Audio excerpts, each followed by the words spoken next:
comportamento, né, que é a curtose. A gente vê algumas considerações também sobre média, como que ela é influenciada por valores, extremos, né, sobre a mediana, e beleza. E agora a gente vai entender como que a gente vai usar essas propriedades para fazer nossas inferências, né. Então aqui, quando a gente começa a falar sobre os testes de hipóteses, a gente vai é basicamente eh, tudo que a gente fala sobre a gente vê, né, na literatura sobre ensaios clínicos, com um medicamento, né, por exemplo, nenhum medicamento, eh, pode ir, né, a público, à venda, sem ter o devido estudo, né? E esses estudos são feitos, com testes de hipóteses. E então, na área de negócios, ainda não é né, não tem nenhuma lei ou alguma regulamentação obrigando a gente, né? Ó, a gente só pode lançar uma campanha no mercado quando a gente aprovou a eficácia dela cientificamente. Não, a gente consegue lançar sem essa prova, mas o conceito é o mesmo, né? A gente vai tentar diagnosticar relações de causa e efeito aqui, né? Identificar se a variabilidade que a gente está vendo, né, pode ser uma variação devido ao acaso ou são devidas às intervenções que a gente está tratando, né? Por exemplo, é muito comum, às vezes, a gente está comparando o faturamento de um produto durante a campanha que a gente lançou, foi de faturamento médio, né, de R$ 500. E aí a gente compara com o faturamento médio desse produto fora de campanha e deu ali R$ 480, né. Vamos pôr aqui então, assim, de zero de fora de campanha e um em campanha. Então aqui é a nossa média amostral, x barra. Então, se a gente não tem um conhecimento de estatística, o que que a gente pode bater o olho aqui e já concluir? Bom, se quando estava em campanha, meu faturamento foi maior do que quando não estava em campanha por R$ 20, beleza, minha campanha foi um sucesso. Só que aí, se a gente for aprofundar um pouquinho na análise, isso aqui é muito feito, né? Mas tem vários poréns, né? Por quê? Quando a gente fala de vendas, a gente está falando de uma variável aleatória, né? Ou seja, tem muitos fatores ali que estão influenciando nas vendas, né? Desde comportamentos do consumidor, o preço, fatores macroeconômicos, enfim, né? Então, ou seja, é uma variável que ela vai ter uma flutuação inerente à própria característica dela mesmo. Então, será que esse aumento aqui, ele foi causado pela campanha? Será que já não iria, pelo simples fato de eu coletar as vendas em 2 momentos diferentes, né, eh, já não teria dado uma diferença, né? Então, a gente entender que embaixo junto com essas médias, também tem um desvio padrão amostral, que é o S, de Standard Deviation, e tem também o tamanho da amostra, que pode ser diferente, né? Então, os testes de hipóteses, eles são muito úteis aqui também, né? Porque, por exemplo, a gente vai comparar 2 grupos. Um é o grupo teria aqui a distribuição das vendas, aqui no histograma, né, uma densidade de quando estava em campanha, com a distribuição das vendas de quando não estava em campanha. Talvez um pouquinho menor, né? E aqui as médias das 2 densidades, ó. Então o teste de hipótese, o que que ele vai nos falar? Dado um nível de confiança, essa variação que a gente obteve aqui nos dados, elas são variações significativas, né? Ou seja, realmente a campanha é que provocou essa variação, ou, ou não, né? São flutuações devido à própria flutuação mesmo da variável, né? Então, esse tipo de coisa que a gente vai que os testes de hipóteses nos auxiliam, né? Então, para a gente entrar nesses conceitos, aqui né, do assunto 3 até o 6, eu separei aqui o assunto 2 em distribuições naturais e não naturais, né? Isso não é um nome muito frequente na literatura, mas eu achei interessante trazer dessa forma, para a gente entender que tem distribuições que a gente modela fenômenos do mundo real com elas, e tem distribuições que elas são utilizadas simplesmente para analisar a distribuição de estatísticas. O que são, no caso, as estatísticas? Avaliar a distribuição de uma média, né, avaliar a distribuição de uma variância. Então, a gente vai entender isso aqui um pouquinho melhor. Então, aqui dando um zoom aqui, né, removendo aqui o assunto 1. Então, a gente vai ver sobre distribuições naturais. Opa, a gente vai ver aqui rapidamente, mas é mais para ilustrar o conceito mesmo. A gente vai passar aqui por 3 distribuições: Poisson, gama exponencial, que são distribuições naturais, ou seja, a gente consegue modelar fenômenos do mundo real com elas.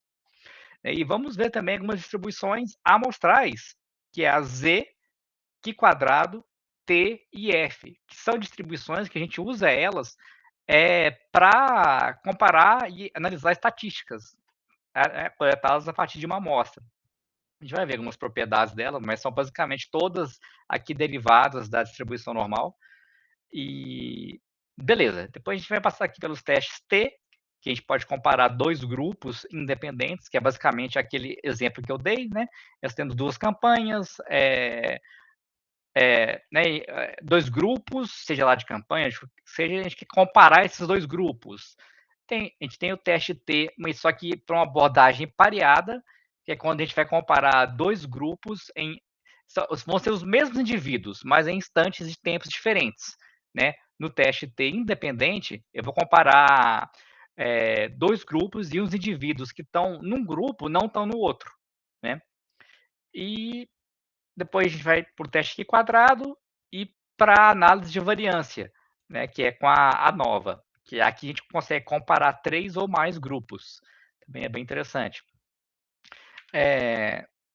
Vamos lá, então. Então, só para a gente ilustrar aqui, só para construir o raciocínio, né, para a gente chegar, na hora que a gente chegar lá nas distribuições amostrais, ficar mais sólido. Então, por que eu usei esse termo aqui, né, de distribuições naturais? É que são distribuições que podem ser usadas para modelar fenômenos no mundo real. Por exemplo, a distribuição de Poisson, a gente pode usar ela é utilizada para modelar ela é uma distribuição discreta. Então, por exemplo, a quantidade de veículos que passam num pedágio por hora, né? Ou a quantidade de clientes que vão ligar para uma operação de call center, né, a cada 5 minutos. Então, a gente pode, então, por exemplo, e o lambda é basicamente, ele é a média na distribuição de Poisson. Então, por exemplo, então essa distribuição aqui com o lambda de 2,33, vamos supor que a gente tem uma loja, né, uma loja física, e a gente está estudando a distribuição da chegada de clientes na nossa loja, para a gente fazer um dimensionamento de atendentes, né? Qual que é a quantidade ideal ali de atendentes para não ter nem funcionários a mais nem a menos, né? Queria botar a mão? Perdi aqui, deixa eu ver. Quem que foi? O Arthur comentou. A teoria das filas. A teoria das filas é muito utilizada, né? Tem alguns softwares muito legais. O Arena, né? Que dá para a gente fazer muita coisa com a distribuição de Poisson. Então, beleza. Então, o que a gente faz? Né? Então, eu sei que, em média, claro que parece que a gente tem que coletar os dados, né? Ou seja, a gente vai instalar alguns sensores, ou vai simplesmente pegar ali, né, no histórico e por fazer uma aproximação pela base de vendas, não sei, né? Mas enfim, a gente vai contar a quantidade de clientes que entram. Aqui está por minuto, poderia ser por hora, né? Então, assim, faria mais sentido para o contexto, né? Então, beleza, ó. Então, depois de coletar os dados, a gente identificou que, em média, entra 2, aqui eu teria que arredondar, né? 2 clientes por minuto. Então, a distribuição exponencial, ela é utilizada, pode ser utilizada aqui para mensurar o tempo médio entre chegada. Então, ela por definição, se a Poisson que a gente está trabalhando tem esse lambda, o parâmetro da exponencial vai ser o inverso desse lambda. Então, o tempo médio entre a chegada, né, de cada cliente em média, aqui 2,33 aqui em segundos, né? 0,43 minutos. Isso, né? Então, ou seja, então a gente começa a construir uma historinha. Então eu sei que em média chegam 2 clientes, arredondando, né, por minuto, e o tempo médio entre um cliente e outro chegar é 43 segundos, fazendo a conversão aqui. Então, olha só, aqui é a distribuição, ó. Então, a distribuição exponencial, olha a simetria dela, né? Mas por que é isso? A gente pode ver na prática, porque como o parâmetro dela, né, o lambda, é pequenininho, ou seja, o tempo de chegada entre um e outro cliente é pequeno, a probabilidade de ter que esperar 15 minutos entre um e outro cliente, ó, é muito baixa, né? Ela existe, claro, mas é muito baixa, ó, tendendo a zero, né? Já a probabilidade, né, de esperar é um tempo mais curto, ó, é muito maior, né? E logo em sequência, a gente já pode usar, puxar uma distribuição gama, que a distribuição gama é utilizada para mensurar o tempo total entre K eventos de Poisson, né? Então, qual que é a distribuição do tempo de chegada para chegar 5 clientes? Né? Então, a distribuição gama, o que vai definir o formato dela, que a gente chama de shape, são dois parâmetros, é o K e o θ, né? Então, o tempo total de espera para a chegada de 5 clientes. Então, né, o parâmetro K é o número de clientes, ou eventos, né? Aqui no caso é clientes. E o θ é o que já vem aqui de trás, ó, né? Ó, já é a conversão. Então a gente vê como que, né, uma distribuição vai se juntando com a outra, e a gente começa a contar uma historinha, né? Então, então aqui, ó, qual que é a distribuição de probabilidade para o tempo total de espera para chegar até 5 clientes, né? Então a gente vê aqui, ó, então o valor central, né, tá aqui. Então, ou seja, para chegar a 5 clientes é muito pouco provável que a gente tenha que esperar 6 minutos, né? Então, enfim, então a ideia aqui é mais a gente entender que essas distribuições, né, a gente pode usar elas para modelar é, eventos mesmos, né, do mundo real. Agora, quando a gente puxa, aqui é um códigozinho que eu trouxe, né, só para a gente ver aqui que com o NumPy, a gente consegue gerar essas distribuições.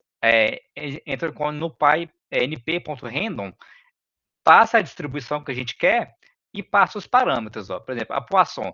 Quais são os parâmetros dela? É só o lambda. Né? Então, aqui eu consigo gerar. Aqui esse 1000 é a quantidade de observações, de valores que eu quero gerar. Então, vai gerar esse gráfico aqui. Os dados que populam esse gráfico. Né? Agora eu quero simular uma outra distribuição, que é exponencial. Então, mas eu quero dar sequência na história. Então, aqui, ó, né, 1 sobre lambda, e gerei os 1000. Né? Aqui é a gama. Então é bem legal assim para a gente poder, quando a gente quer simular, né, alguma variável, a gente pode poder usar um recurso computacional. Né? Beleza. Então aqui a gente entendeu, a gente plotou as distribuições e uma outra variável que é muito utilizada, que daqui para frente vai ser a base para os nossos testes de hipóteses, que é a distribuição normal, né? Que ela também é modelar, vários fenômenos, né, do mundo real a gente pode usar, aproximar, né, usando uma distribuição normal, né? E ela tem uma utilidade aqui bastante interessante no nosso caso, que vai ser para derivar as distribuições amostrais, que são essas aqui que a gente viu no começo, né? Que é a Z, a aqui quadrado, T e F. Só para a gente ter um pouquinho de noção do contexto, por exemplo, aqui na distribuição normal, a gente está falando de uma distribuição contínua de valores. Por exemplo, qual variável? Por exemplo, a distribuição do peso, né, do peso em quilos de um determinado grupo de pacientes. Então, é uma variável contínua, que é diferente de uma variável de Poisson, que é a quantidade, né? Ela é discreta, ou seja, a gente não tem aqui, tanto é que eu tive que arredondar aqui para interpretar, né? A gente não tem como ter 2,33 pessoas, mas eu posso ter 2,33, talvez, né? anos de idade, né? Coisas do tipo. Então, muitos fenômenos contínuos a gente pode modelar usando uma distribuição normal, né? Que leva esse nome de curva de Gauss, porque é o sobrenome, né, do matemático que derivou trouxe, né, à tona a distribuição normal. E ela tem uma característica bem interessante, que a simetria e a curtose dela é zero. Então, ou seja, ela é espelhada dos dois lados da curva, né? Dos dois lados da média, em torno da média.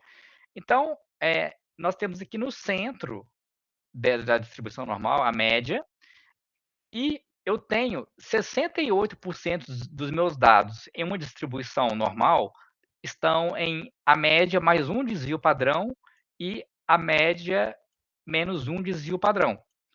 Eu tenho que 95% dos meus dados em uma distribuição normal estão entre, né, a média mais dois desvios padrão e a média e menos dois desvios padrão, né? Então, isso, na hora de a gente construir os intervalos de confiança, né, vai ser fundamental a gente entender um pouquinho esse conceito. A gente vai retomar ele, mas só para a gente já ter uma noção para ir construindo um raciocínio. Então, uma particularidade das distribuições contínuas é que, por exemplo, a gente pegar uma distribuição de Poisson, a gente consegue calcular a probabilidade exata de que dois clientes cheguem em um minuto, né? Numa distribuição contínua, a gente não consegue. Por quê? Na contínua, a probabilidade de um evento acontecer, ele é a área sobre a curva. Então, ou seja, a gente tem que integrar a função de densidade, né? Só que a área sobre a curva em cima de um único ponto vai ser zero. Então, quando a gente fala de distribuições contínuas, a gente assume intervalos. Por exemplo, vamos pegar uma variável hipotética. Vamos supor que a gente está fazendo um estudo sobre os salários de uma determinada empresa. E a gente viu que os salários seguem uma distribuição normal, com média R$ 2.500, com desvio padrão de R$ 170, né? Então, qual que é a probabilidade de a gente sortear alguém de forma aleatória e essa pessoa ter um salário entre R$ 2.400 e R$ 2.600? Então, olha só, a gente não consegue trabalhar aqui com a probabilidade de eu sortear alguém e ela ter exatos R$ 2.400 de salário, né? Mas a gente pode definir um intervalo. Então, em termos de cálculo, o que a gente faz? Está aqui no Python, né? A gente vai calcular a área sobre a curva, a gente vai aplicar a integral de menos infinito até 2.400, que é o que está aqui. Depois aplicar a mesma integral de menos infinito até 2.600. E depois, ou seja, depois a gente vai subtrair. Isadora entrou. Oi, Isadora, boa noite. Tudo bem? Estamos gravando aqui nossa aula. Depois a gente compartilha o material com você para você não perder o conteúdo. Tá joia? Beleza, boa noite. Joia. Então, né? Então aqui a gente trabalha. Então o que a gente faz? É esse conceito. Com o comando norm, que é CDF, né, é de função de densidade acumulada, Cumulated Density Function, ele vai calcular a área sobre a curva, de menos infinito até 2.600, aqui, ó. E esse outro comando aqui vai calcular de menos infinito até aqui, 2.400. Então, a área sobre a curva aqui vai ser a probabilidade de a gente sortear alguém aleatoriamente dentro desse grupo e ele tem um salário entre esse intervalo aqui. E outra possibilidade também é a gente pegar, por exemplo, vamos mudar a pergunta. Qual que é a probabilidade de, dado um grupo que tem essa distribuição normal aqui, eu sortear alguém e ela tem um salário acima de 2.600? Então, eu vou calcular, tá vendo que tem um menos aqui? Qual que é a lógica? Então, aqui, ó, ele vai integrar de menos infinito até 2.600. Beleza? Só que essa integral aqui, ó, que está nesse comando aqui, ela vai me dar a área até aqui, né? Só que a gente quer justamente o complementar. Então, qual que é a probabilidade complementar? 1 menos a área sobre a curva. Então, aqui está a probabilidade, né? Então, a probabilidade de a gente sortear alguém dessa distribuição né, e essa pessoa ter um salário acima de R$ 2.600 é de, né, 21,81%. Né? Pessoal, até aqui tem uns conceitos assim que às vezes embola. Vocês conseguiram pegar? Às vezes dá um nó no cérebro, né? Beleza? Então tá, maravilha. Então, então por que, que a gente está falando aqui que a distribuição normal vai ser importante aqui nos nossos estudos, né, nos testes de hipótese? Quando a gente fala de dados transacionais, né, que a gente vai lá no sistema, né, exporta ali o histórico de vendas, a gente vê que tem muito tipo de distribuição, né, que geralmente é muito assimétrica, inclusive. Até o próprio salário, né? Quando a gente vai pegar a distribuição de salários, a gente vê que ela costuma ser assimétrico, né? A gente tem muitos salários baixos aqui, né? E vai ter uma simetria à direita, que a causa dela é uma simetria positiva. Mas a distribuição normal é muito importante no aspecto das distribuições amostrais, que a gente vai ver agora, né? Por quê? Elas são derivadas aqui da distribuição normal. Na verdade, da normal padrão. Porque o que acontece? Uma distribuição normal, a partir dela, a gente pode ter uma distribuição normal padrão. O que seria isso? A gente vai pegar, também chamada de distribuição Z, né? Que a gente vai pegar cada valor aqui da nossa distribuição, né? Então o XI, ó, o índice, né? O I está indexando cada observação. A gente vai subtrair pela média e dividir pelo desvio padrão. Então, a nossa distribuição resultante vai ter média zero e a unidade de medida dela vai ser em desvios padrão. Né? Então, aqui, enquanto a média era 100, agora a média é zero. Enquanto um desvio padrão a mais da média era 120, agora é 1. Né? Dois desvios padrão, que agora é 2, né? Que antes era 140, agora é 2. Então, por que que... Então, tem vários aspectos que isso é vantajoso. Primeiro motivos históricos, né? Na época que a galera começou a aplicar a estatística, não tinha os recursos computacionais que a gente tem hoje. Então o pessoal tinha que fazer essas integrais aqui na mão, né? Então é basicamente impossível do ponto de vista que esse tipo de integral, né? A gente usa método numérico para achar a solução dela, né? Mesmo assim, é uma solução aproximada. Então, quando a gente faz a distribuição normal padrão, a gente já sabe que, independente dos valores originais, em uma normal padrão, vai ter esse aspecto aqui.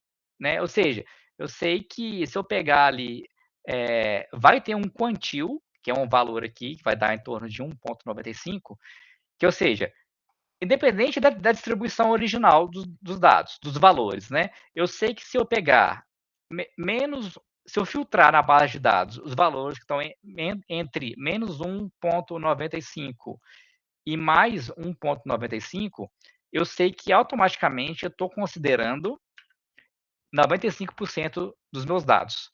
Né? Então aí a gente já começa a ter uma noção de onde que vem, né, quando a gente está lendo algum paper, alguma coisa assim, vem lá aquele nível de confiança, né? Considerando, então, 95% de confiança, temos evidências de que determinado efeito foi significativo, né? Então, essas questões estão muito associadas a isso, né? Então, o que foi feito? A partir da distribuição normal padrão, foram derivadas mais 3 distribuições aqui, que é a distribuição T de student, aqui quadrado e a F, que elas também têm relação entre si, né? Então, ó, a distribuição T de student, ela é utilizada, a gente usa ela para analisar médias, né, de uma população normalmente distribuídas, a partir de uma amostra com um desvio padrão conhecido. Então, é que eu comentei, a gente não utiliza ela, a distribuição T, para modelar um fenômeno do mundo real, mas a gente pode usar elas para modelar distribuições de estatísticas, como a média, né? Oi, Arthur, pode falar. Eu só, desculpa, Mário, tá escrito desconhecido e tu falaste conhecido, ou ao menos eu ouvi conhecido. De um padrão desconhecido ou conhecido? Para ter de Aqui estudo. é desconhecido, Tá, obrigado. porque... Mas essa é uma pergunta legal, porque o que acontece? Na prática, a gente pegar um livro tradicional, né, o que ele vai falar? Olha, se você tiver, você conhecer o desvio padrão da população, geralmente fala-se em termos de variância, né? Se você conheceu a variância da população, você pode usar a distribuição Z de uma vez, não precisa de usar até de student.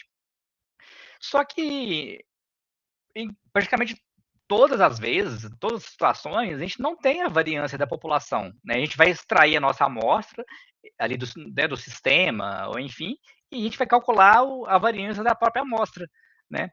Então, se a gente for relembrar, a variância amostral, ela tem aquela correção, né, no denominador. Então, acaba que, né, isso também influencia aqui. Então, por isso que tem essa regrinha teórica, né? Se a gente tiver o desvio padrão da população, pode usar a Z. Se o desvio padrão for desconhecido, ou seja, vamos ter que calcular da amostra, né? Então, usa T, que ela já leva isso em consideração. Mas, basicamente, sempre vai ter, né? Eu desconheço uma situação que eu tivesse a variância da população. Eu sempre precisei calcular ela nos dados. Tem umas regras de bolso também quanto à quantidade de dados, não? Tem, Pessoal, eu não lembro se é 30 ou 100 que de vez em quando aparece nos livros textos que se der menos de 30 dados, menos de 50, sei lá, usa TestStudent, que daí ela é um pouco mais gorda, vamos perfeito. dizer assim, mais achatada, né, em relação ao normal padrão. Exatamente. Então, o que acontece? A curtose da distribuição T, eu sempre trago esse gráfico, eu não trouxe. O que acontece? Essa regrinha, porque a curtose da distribuição T, ela é mais. As caudas dela são mais pesadas. Aqui, porque é uma T e aqui é uma normal. Né? Então, o que acontece? Como a cauda da T é mais pesada do que a normal padrão, então, em amostras menores do que 30, ou seja, amostras bem pequenininhas, né? Ou seja, quando a gente vai fazer um teste de hipótese ou construir um intervalo de confiança de uma amostra pequena, a incerteza é muito maior, né? Porque a nossa amostra é pequenininha. Então, por isso que tem essa regrinha, né? Se a nossa amostra for pequena, geralmente uma regra genérica, se n for menor do que 30, né, tenta usar a T de student, por quê? Porque ela tem um parâmetro aqui, que são os graus de liberdade, tá até aqui, ó. Isso aqui está muito relacionado ao tamanho da amostra, né? Então, quanto menor, geralmente o grau de liberdade numa T é n-1. Então, se a gente pegar a função de densidade, que vai gerar o plot aqui, se fosse uma T de student, né, esse, a equação ela é influenciada pelos graus de liberdade. Então, quanto maior o valor do grau de liberdade, né, mais próximo de uma normal vai ser. Então, o que acontece? Quando chega em amostras grandes, tanto a T quanto a distribuição Z já são basicamente idênticas, né? Porque a T também ela é centrada no zero. Então já não faz tanta diferença. Né? Mas para amostras pequenas, é interessante a gente usar a T, né? Justamente porque ela comporta uma incerteza maior, né? Nas caudas dela. Então, a gente vê aqui que é uma distribuição T, né? É aqui, ó, é uma Z padronizada, ou seja, a gente vai entender isso aqui melhor. Então, ou seja, a T de student ela também é derivada de uma normal padrão. Aqui quadrado, ela é a soma de duas. Aqui, ó, ela é usada formada pela soma dos quadrados de variáveis normais padrão, né, independentes. Então, ou seja, se a gente somar o quadrado de uma variável z, vai dar uma aqui quadrado normal padrão. E a f é uma razão entre duas variáveis que quadrado, né? E a gente vai usar a distribuição f lá na análise de variância. Então, essas definições aqui são mais para a gente ter depois, né, onde consultar, mas a gente vai e ver na prática de forma mais clara lá na hora dos testes, né? Mas é só para a gente entender que né, de onde que vem as distribuições amostrais, essas três aqui, né? Como que elas se relacionam com a normal padrão e que tem relação entre elas também, né? Então, beleza. Agora esse aqui então, a distribuição é uma propriedade interessante. A distribuição normal padrão é útil porque muitos fenômenos naturais e processos aleatórios se aproximam dessa distribuição quando o número de observações é grande, conforme propriedade do teorema central do limite, que é o TCL. Esse teorema aqui vai ser a base daqui em diante. Né? O que ele diz para a gente? Que eu tenho uma amostra, né? Uma amostra normalmente distribuída, mas a gente quer tirar características da população, né? Mas como que eu faço isso a partir de uma amostra?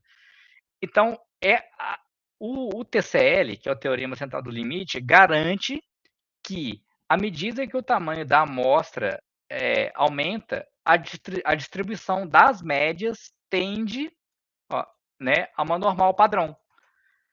Então, por isso que tem aquela questão, né, que aqui a mediana já não atende a gente. Aqui a gente precisa da média mesmo. Por isso que a gente tem que avaliar essas questões, né, de como que tá a distribuição dos dados, né, a presença de outliers aqui vai influenciar o nosso teste, né, a gente tem que ver a melhor forma de lidar com ele, né. Então, então a gente vai pegar a média da amostra e subtrair pela média da população. Só que a gente não vai ter a média da população, né? Então, vai assumir esse termo aqui. Então, a gente vai dividir a média da amostra pelo erro padrão. O erro padrão de uma amostra é o desvio padrão dividido pela raiz quadrada do tamanho da amostra. Então, essa o erro padrão da média, né? A média padronizada vai seguir uma distribuição normal. Então, com essa propriedade, a gente consegue fazer as inferências. Ou, por exemplo, coisas do tipo, a partir da média de uma amostra, eu consigo falar que na população, né, onde que vai estar a verdadeira média na população, né, associada aos níveis de confiança que a gente viu aqui, 95, 99,7. A gente vai ver mais alguns exemplos aqui para facilitar, mas aqui eu trouxe um exemplo para ficar mais tangível. Então, por exemplo, então o teorema central do limite estabelece que é a distribuição das médias, né? Então não é, se a variável for, por exemplo, super assimétrica, ela vai ser assimétrica. Mas o que ele fala? Se eu pegar a média dela, vamos supor que está aqui, né? E eu coletar várias subamostras, a distribuição da média vai ser normal. Isso aí é uma propriedade, né? Que a gente consegue demonstrar também fácil com simulações computacionais. Então, isso já, né, habilita alguns testes para a gente, para facilitar a nossa vida. Então, a média é uma variável aleatória, tende a ser uma distribuição normal com média igual à da população e desvio padrão reduzido pela raiz quadrada do tamanho da amostra, que é o erro padrão. Então, essa propriedade nos permite a construção de intervalos de confiança populacionais a partir de uma amostra. Ou seja, mesmo sem a gente conhecer a população, através de parâmetros, né, da amostra, né, por isso que a gente vai entrar nos testes paramétricos, porque a gente está utilizando parâmetros da amostra, a gente consegue inferir características e comportamentos na população. Então, por exemplo, supondo que o tempo médio que um cliente fica em nosso site é de 50 minutos. Né? E nessa amostra que a gente coletou, de 30 clientes, tinha um desvio padrão de 10 minutos. Beleza. Mas só temos a média da amostra. Como podemos inferir o tempo médio de clientes que não estão nessa amostra, né? Ou seja, para a nossa população? Então, a gente pode trazer aqui algumas características. Então, a primeira coisa, a gente tem que. A gente não consegue dar certezas, né? Então, a gente tem que escolher o nível de confiança que é o que vai associar, que vai dizer como que é a incerteza associada à estimativa. Né? Então, por exemplo, para calcular esse intervalo de confiança, ou seja, onde que a média na população vai estar, né? A verdadeira média, a gente só tem a da amostra. Então, a gente precisa de identificar um valor crítico na distribuição Z. Então, para um nível de confiança de 95%, o valor crítico na distribuição Z é de 1,96. Então, por que 95% está associado a 1,96? Volta para aqui, para essa propriedade que a gente viu aqui, né? Tem até ele aqui, mais fácil. Então, na normal padrão, cuja a média é 0, 95% dos meus dados estão entre 1,96 e menos 1 e mais 1,96, né? Que vai estar aqui, quase mais ou menos aqui, né? Então, aí que é interessante a distribuição Z, porque não interessa muito as características, né, originais. Como a gente padronizou, vai ser 1,96 e menos 1,96. Então, por isso é importante que a gente identifique o nível de confiança correto. Então, né, beleza, a gente adotou esse nível de confiança. E agora a gente tem que calcular o erro padrão, que é aquela outra, é o denominador aqui, dessa equação. A gente vai padronizar a nossa média. Então, vou plugar os valores. Qual que é o desvio padrão da minha amostra? É 10. E qual que é o tamanho da minha amostra? 30. Então, esse aqui é o meu erro padrão. Então, beleza. Então, agora a gente aplica essa formulinha, que ela é para o intervalo de confiança, que ela vai nos acompanhar aqui agora até o final da aula, que é a nossa estatística, que no caso aqui é a média, mais ou menos o quantil da distribuição, seja a Z ou a T, vezes o erro padrão, que vai ser que então a média mais ou menos 1,96, que é o que a gente pegou aqui, né? O quantil, vezes aqui o erro padrão. Ó. Então, o intervalo de confiança vai ser 46,4 e 53,5. Então, olha só. Então, com 95% de confiança, né, a verdadeira média, ou seja, a média lá na população, ela está contida entre esse intervalo aqui, né? Ou aí, por exemplo, esse intervalo agora aqui, eu não sei, para esse contexto aqui, eu estou achando que 95% de confiança não está fazendo sentido e eu quero alterar esse intervalo. Então, a gente volta aqui e pega o outro quantil. Então, eu quero gerar um intervalo de 90% de confiança. Então, o quantil é 1,64 e menos 1,64. Então, seria basicamente substituir eles aqui. Ao invés de ser 1,96, né, seria 1,64. Então, ou seja, né, a gente ia ter um novo intervalo de confiança. E se a gente usar essa distribuição T, né, e tudo bem. Então, na distribuição T, o quantil ele varia de acordo com os graus de liberdade. Ele não é fixo, assim, dado o nível de confiança, né, igual a normal padrão. Né?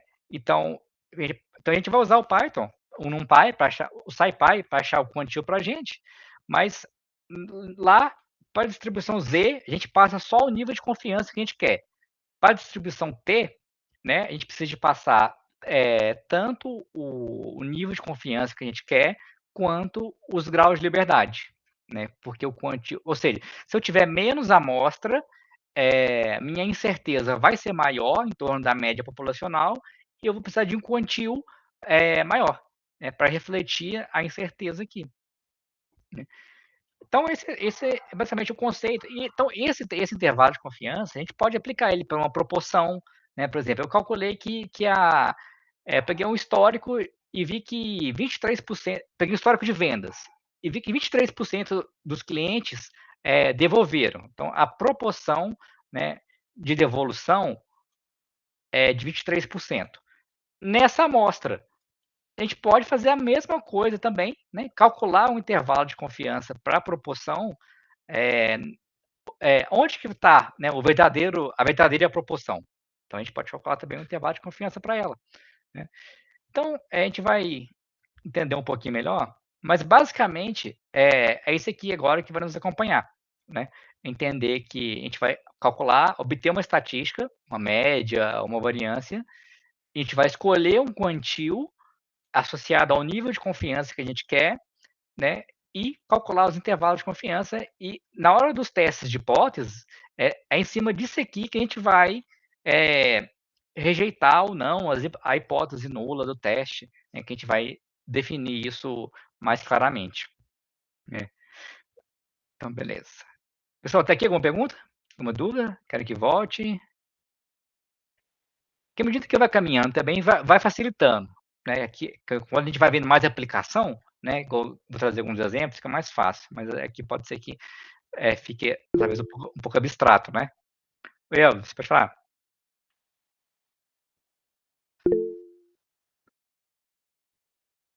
Ah, tá certo. Beleza, legal, adoro. Então tá. Então eu vou ir tocando aqui. Então, aqui, isso aqui é interessante para a gente entender um pouquinho mais, ó. Como que as distribuições se comportam, né, à medida que os parâmetros mudam. Então, na distribuição normal padrão, o parâmetro aqui, né, a média, na normal, a gente tem a média e o desvio padrão. Né? Na normal padrão é só o desvio padrão, porque a média é sempre zero. Então, a gente vai ter, né, diferentes aspectos. Olha a TED Student, né? Para um grau de liberdade, vamos pegar esse aqui, né? Ó, laranjado. Olha como é que as caudas vão lá na frente, né? E à medida que os graus, aqui a regrinha de 30, olha como que ele fica parecido com o normal, né? E a mesma lógica é para as outras distribuições também, ó. Aqui quadrado, né? Ela para amostras pequenas, ó, poucos graus de liberdade, olha como que ela é assimétrica. Aqui é para 2 graus de liberdade, aqui para 5, né, graus de liberdade. Mas se a gente for pegar uma amostra grande, tipo 30 ou mais observações, ela também vai mudando a assimetria dela e a curtose para se aproximar de uma normal. E olha a F também, né? A distribuição F também ela é assimétrica. Ó. A F ela tem dois parâmetros, né? Que são 2 graus de liberdade. A gente chama de grau de liberdade no numerador e no denominador. Né? Então, se a gente for pegar a função, né, a equação que gera essa curva aqui, esses valores aqui são plugados lá. Né? O tamanho da amostra é plugado lá. Então, isso vai refletir a incerteza. Mas o que tudo isso diz é, quanto menor a amostra, mais as distribuições têm que se adaptar para modelar a incerteza, né, contida naquela amostra pequena. Né, e já para amostras maiores já é mais tranquilo, né, em relação à incerteza. Então, se der tempo, eu vou mostrar também algumas simulações computacionais. O que acontece? Dado o contexto histórico, né, o pessoal dependeu de, basicamente, derivar a distribuição Z, para ficar fácil os cálculos. Da distribuição Z, derivou essas 3 distribuições amostrais para as equações, por exemplo, essa aqui, as equações paramétricas funcionarem. Só que hoje em dia a gente pode fazer isso tudo com simulação computacional, né? Então, se der tempo, eu vou ver se eu mostro alguns testes de permutação para a gente conseguir fazer alguns testes de hipóteses sem utilizar as equações, só com simulação computacional. Mas vamos lá. Então, né? Então, beleza. Eu deixei aqui mais para consulta depois algumas propriedades das distribuições. Né? Então, como a gente está falando de testes paramétricos, ou seja, a gente depende de parâmetros, nesse caso, né, parâmetros populacionais, que vão ser a média e o desvio padrão, a gente precisa de avaliar a normalidade da variável que a gente está estudando. Então, o que acontece? Né? Então, esse aqui é o histograma de uma variável normal. Né? Então, ele é espelhado. Ó. Né? Aqui está a média, e ele é quase que um espelho de um lado do outro. Né? É muito parecido. E aqui tem alguns padrões que indicam a ausência de normalidade. Ó, né? Por exemplo, a simetria positiva, ó, né? A cauda tende para a direita. Né? Aqui a simetria negativa. Olha só essa, a distribuição bimodal. Né? A gente tem, é como se fosse, né, tem 2 centros de densidade. Né? Isso acontece, geralmente, pode ser que a gente tenha que quebrar por algum outro grupo, né, para separar densidades. A distribuição leptocúrtica, ela até parece, né, normal, mas a leptocúrtica é uma característica da distribuição T, por exemplo, né, que ela tem as caudas muito pesadas, né, a curtose dela é muito pesada. Enfim, né, olha essa aqui, ela é quase, né, é, quase uma normal, mas tem outliers ali, né? Então, isso vai influenciar a nossa análise também, né? Então é para a gente entender.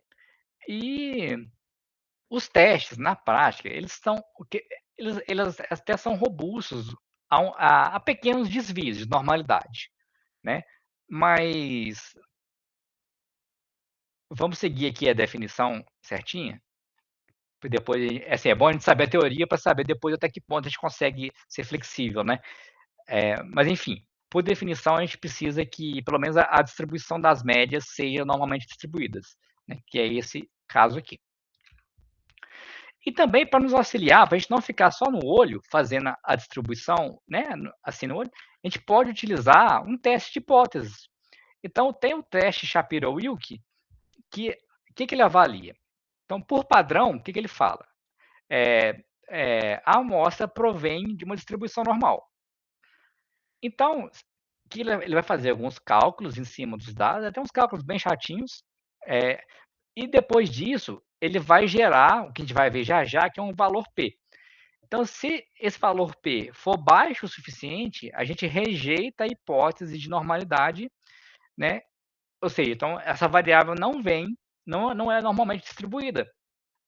Então, o que ele faz? Ele gera uma estatística W e converte ela para probabilidade, né? Então, a gente vê o seguinte, que o W vai de 0 a 1. Aqui, né, então, o W aqui é a estatística de teste. Então, ó, quanto mais próximo de 1 o W, mais alto é o valor P, ou seja, é menos improvável a gente rejeitar a hipótese nula, e a variável segue uma normal. Ó. Então, à medida que o valor W vai caindo, né, olha só, então aqui, essa distribuição aqui já não é normal, né? Nem essa. Então, a gente pode ir pelo valor P.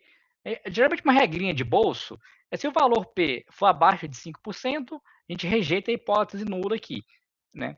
Então, ó, então essas duas variáveis aqui estão normalmente distribuídas. A gente pode ir pelo gráfico também, né? Já as demais, não. Tudo o valor P, né, é muito pequenininho. Então, aqui é basicamente, o que isso diz para a gente? A probabilidade de a gente falar que essa amostra é normalmente distribuída e não ser, né? E a gente está errado na nossa conclusão, é muito baixa, ó, quase que zero, é que nunca chega a zero, né? Porque isso aqui é uma área sobre a curva. Mas assim, às vezes o primeiro valor vai vir lá na frente, né? Então, assim, os softwares costumam dar como se fosse zero. Né? Então, ou seja, essa probabilidade de estar errado ao falar que essa distribuição aqui não é normal é muito baixa. Né? Então, a gente pode falar com um certo nível de confiança. Né? Mesmo que a gente adotasse aqui 99% de confiança, né? a gente teria 1% de probabilidade de a gente estar errado ao rejeitar. Então, olha, que está abaixo também. Né? Então, enfim, o teste Shapiro-Wilk é um teste que tem ali no SciPy, né, que a gente aplica ele, e ele basicamente ele vai retornar para a gente um W e um P-valor. Né? Pode ir direto no P, se for abaixo de 5%. Né?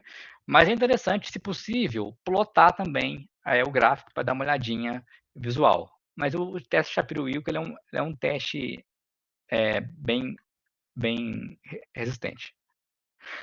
Tinha uma pergunta do Elvis aqui, né, sobre o grau de incerteza se ele desqualifica a análise. Então, aí depende muito da área, né? Por exemplo, se a gente estiver falando, estou analisando um novo medicamento, né, super revolucionário. Talvez a gente precise de um nível né, de certeza maior aqui, né, ou seja, de um nível menor de incerteza. Né? Já, talvez algo que não envolva vidas, talvez, né, pode ser que 95% de confiança, 90% já seja interessante. Né? Então, tudo, né, a gente volta para aquela questão que a gente comentou na aula anterior, que no final das contas, né, é o contexto que vai nos orientar, né? A gente junta o nosso nível de confiança. Então, aí o Arthur contou um negócio interessante. Quando a gente trabalha com design de experimentos, a gente já pode passar um nível de confiança que a gente quer que o nosso experimento reflita, né? Aí a gente começa a entrar em outro conceito que aqui a gente vai ver já já, mas aqui é o alfa. O alfa é, depois que a gente define o nível de confiança, ele é o nosso nível de significância. É basicamente a probabilidade de a gente estar errado ao rejeitar H0. Quando a gente vai pré-definir, ou seja, eu vou fazer um experimento, né, pré-definido, e eu quero que o tamanho da amostra e a conclusão já reflita meu nível de confiança, a gente trabalha não com o alfa, mas com o beta, que é o erro tipo 2. Que o erro tipo 2 seria eu não rejeitar a hipótese nula quando ela é falsa. Né? Pode falar, tu. Eu achei que a sala ia cair e não caiu. Ah, Deu 8 horas e não caiu ainda. tá falando Estranho. que vai demorar um minuto. Ah, tá. Não, beleza, só Mensagem. queria deixar avisado também, desculpa aí.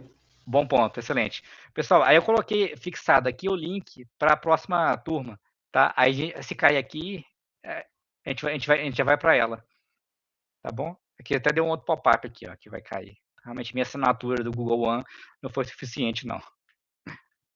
Então, beleza. A gente já pode até ir, né, para outra.